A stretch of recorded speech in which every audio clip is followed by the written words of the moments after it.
Coming up, a delicious food memoir with recipes.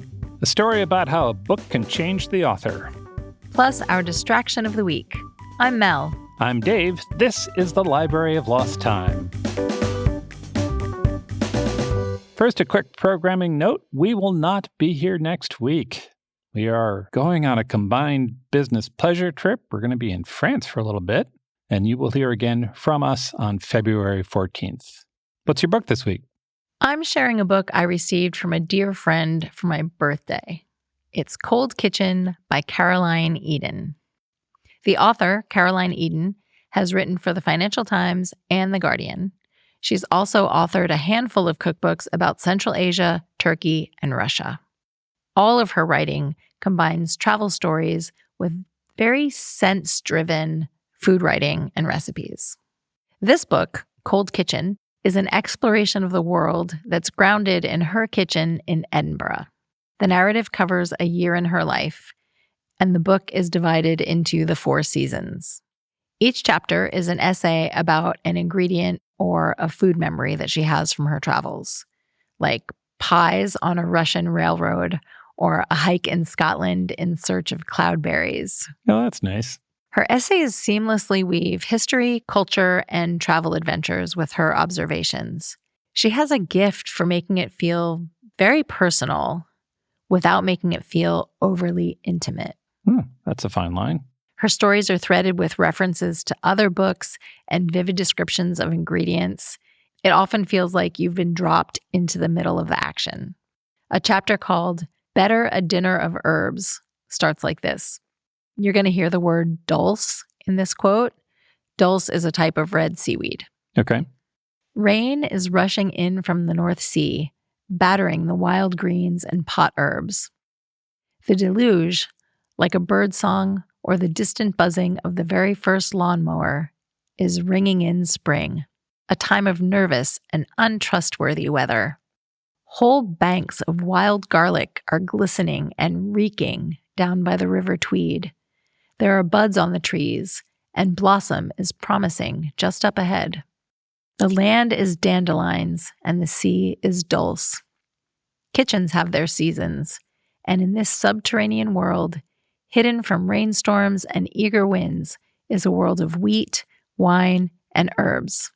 Always herbs. She lives in a world of poetry. She does.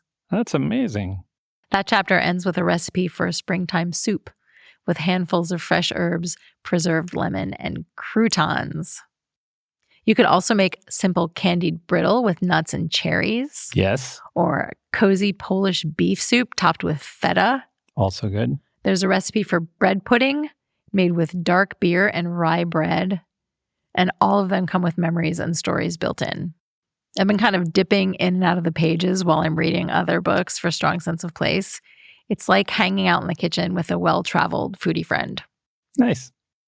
If you want to know what it's like to feel affection for a particular food or daydream about traveling to a far-flung place to try something you've only read about, I think you'll love this book. It's Cold Kitchen by Caroline Eden. Nadia Okorafor has a new book out. She's a science fiction and fantasy author. You might know her from Akata Witch and Akata Warrior, or her Binti trilogy, which won a Nebula and a Hugo. Her latest is called Death of the Author. When our book starts, we meet the main character, Zelu. She's a disabled Nigerian writer whose life is going poorly. She's just been fired from her teaching post. Her latest book has been rejected. Her family is a mess. And while she's at her sister's wedding, she sort of self-indulges a bit and writes the book she wants to read. It's a science fiction book, an epic story of androids and AI in the ruins of a post-apocalyptic world. And the book I'm talking about, Death of the Author, contains these 2 stories side by side. Oh, fun. Yeah, so we get a literary fiction story about a writer and chapters of her science fiction book. That's awesome. And you read back and forth between the 2. It's not immediately evident, but they start informing each other. So in this book, we get a lot of story. There's dysfunctional family drama with a bunch of high-achieving siblings. There's what it's like to create a successful novel and how it changes the author's world and also does not change the author's world. There's a romance in here. Some of the book is in the form of interviews with Zelu's family. Reviewers have said that the main character is fun to be around, although not always likable. You're still rooting for her. She's imaginative, abrasive, loving. She swears a lot. She's feisty. If you like metafiction, or you're just curious about the trials of a disabled science fiction author as she tries to get through her life and her work, you'll probably enjoy this. It just came out last week. It's Death of the Author by Nnedi Okorafor. That sounds really good. And it reminds me a little bit of The Lost Book of Adana Moreau by Michael Zapata. I read that one for our New Orleans episode. It also has a science fiction novel written into the story. Oh, that's cool. Yeah. But it sounds like a very different framing story than the book you just described, and they might be a fun pair read. Yeah. Just in case somebody needs a reading project. This is our distraction of the week. This is our release from the bleak. It's our refuge from the gray. It's what we have to say. This is our distraction of the week. The Grammy Awards will be awarded on Sunday. Now, the Grammys and I have never really gotten along. It's not a feud or anything. It's just that they've never given me an award, which seems rude at this point. And I don't really care for their taste. And we continue to peacefully coexist, but, no love lost, no holiday cards. I do like looking at their nomination list from time to time. Sometimes there's an artist or a new work that I'm curious about. But as the years go by, it's happening less and less, which I'm sure is devastating to the Recording Academy. Mm-hmm. Where is David Humphreys? Yes. How can we reach more old white guys who read a lot? But there is one category that I thought might be interesting to us, and that is Best Audiobook Narration and Storytelling Recording. Right on. So I wanted to quickly tell you about the 5 nominations there, because maybe you need a new audiobook or 2, and these all sound pretty great. Jimmy Carter leads the nominations. Oh, that's so nice. Yeah, I was surprised that Jimmy Carter has already won 3 Grammys. Get out. Yeah. By that measure, he's a more successful recording artist than Marvin Gaye. Marvin has 2. Jimmy is up for Last Sundays in Plains, a centennial celebration. Those are recordings of his last Sunday school lessons at his church in Plains. He talks about personal responsibility and duty to others. So lovely. Yeah. The recording is interspersed with music from Keb Mo, Leanne Rimes, John Batiste, and others, and it runs for about an hour. That's so cool. Yeah. Next up is Barbra Streisand. She reads her autobiography, My Name is Barbara. If you're into Barbara, you will get a lot of her. Mm-hmm. The book she wrote is 992 pages. How long is the audiobook? She reads the whole book, unabridged. The audiobook is 48 hours long. Right on. She talks about her entire life, from her childhood to her decades of superstardom, seemingly in real time. I mean, if you walk for an hour a day, that's more than a month of company on your walks. You and Barbara are just walking everywhere. Just doing the thing, yeah. Then we've got George Clinton, Dr. Funkenstein, the leader of the band Parliament Funkadelic. His recording is called And Your Ass Will Follow. He talks about starting out as a member of a doo-wop group and a counterfeiter. Come on. I was kind of stunned at doo-wop because it's so different than his music. Yes. And then you dropped the counterfeiter. Yes, exactly that. His recording has tracks of his music, and his storytelling skills, as you might imagine, are strong. The title is from a lyric of his, which is, For Your Mind and Your Ass Will Follow.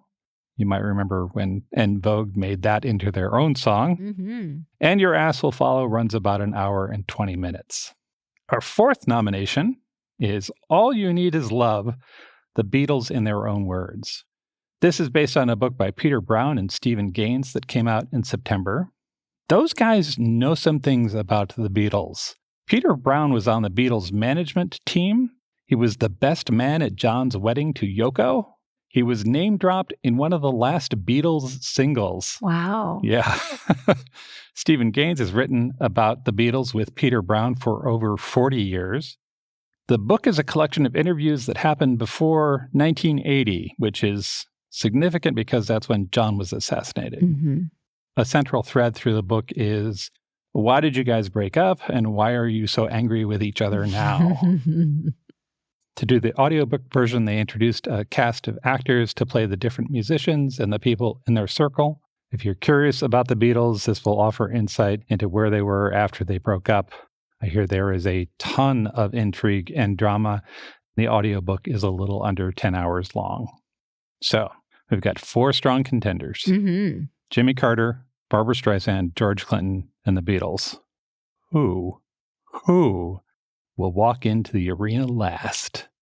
Who could offer a challenge to these 4 titans of popular culture? Who? Ladies and gentlemen, in this corner, wearing the most fabulous sequin leotard you have ever seen in your entire life, from a one-room cabin on the banks of Little Pigeon River, Tennessee, it's Dolly Parton. I thought it was going to be Britney. So, Dolly released a book this year. How does Dolly do all of these things? I assume Dolly has a massive staff. And maybe drinks lots of coffee. Maybe lots of coffee. Dolly has a book out. It's called Behind the Seams. Pun. Yep. My Life in Rhinestones. It's a long walk through her life in fashion. It's got many, many photographs and stories from her costume archive, including her shoes, wigs, and makeup. There's everything from the clothes her mother sewed out of feed sacks to costumes from her movies to what she is wearing today. Now, how did the producers make an audiobook out of that? Yeah.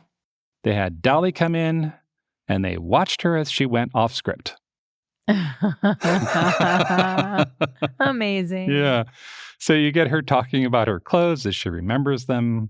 The Washington Post called the audiobook, quote, fast-talking, exuberant, effervescent, and magnificently outrageous. That sounds about right. Yeah. So if you're interested, you'll want both the book so you can see all of the clothes and the audiobook so you can hear Dolly talking about them. And that's it. Those are the 5 nominees for Best Audiobook at the Grammys. Congratulations to all the nominees. May this notice bring them future success. Visit strongsenseofplace.com/library for more on the books we talked about today and the best audiobooks to put into your ears. Thanks for joining us in the Library of Lost Time. Remember to visit your local library and your independent bookstore to lose some time yourself. Stay curious. We'll talk to you soon.